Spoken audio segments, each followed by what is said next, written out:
Originally, we considered painting our kitchen cabinets gray. However, we ended up painting them white. We just felt that white was more spacious, it was brighter, more cheery, and just gave a more timeless look. Maybe twist it out? Yeah, that's what I was going to try to. Oh, the nail. I don't want it to impale me.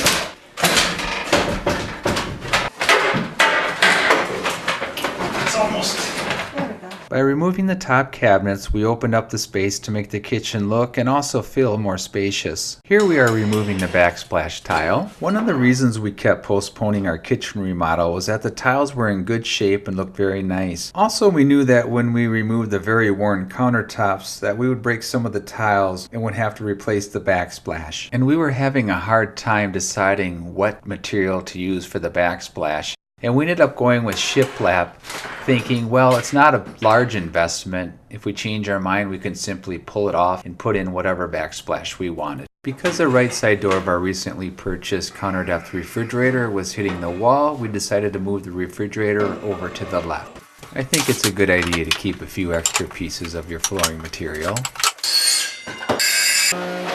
After using a Sawzall to cut off a third of the base cabinet, I needed to go in with my Dremel and some other saws to clean it up. I was able to use some scrap pieces of plywood for the sides of the base cabinets. Another advantage to using shiplap is that we could simply just patch, spackle, and paint the backsplash area. If you're new to our channel, we rent our home on Airbnb and we also live here. So any changes we make, we want to make sure that we personally appreciate them as well as our Airbnb guests being able to use them. Probably would have been easier to just demo all the base cabinets and install new.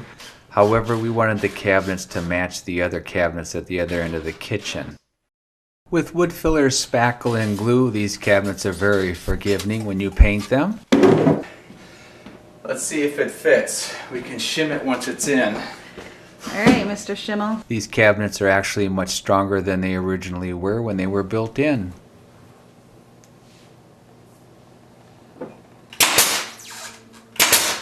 If you haven't seen it yet, I would refer you to one of our earlier videos where we're installing faux shiplap in this area.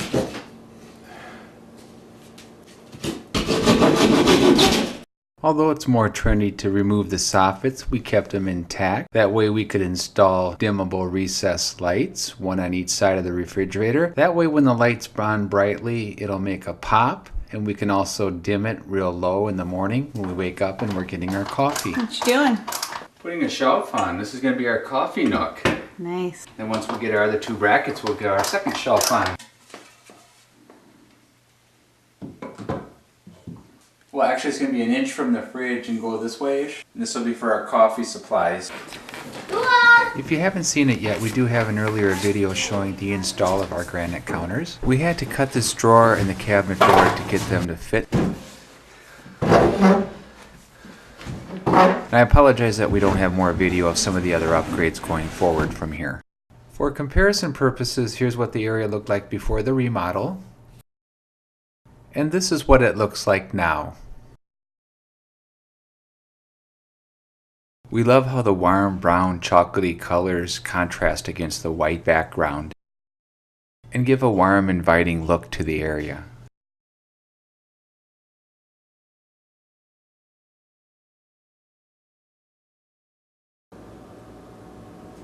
In our earlier coffee nook video, I neglected to zoom in and give you a look at this live edge on the walnut shelving. So I wanted to incorporate these clips into this video for you. Thanks for watching, and if you liked this video, share it. And next time we hope to release a video on painting our kitchen cabinets.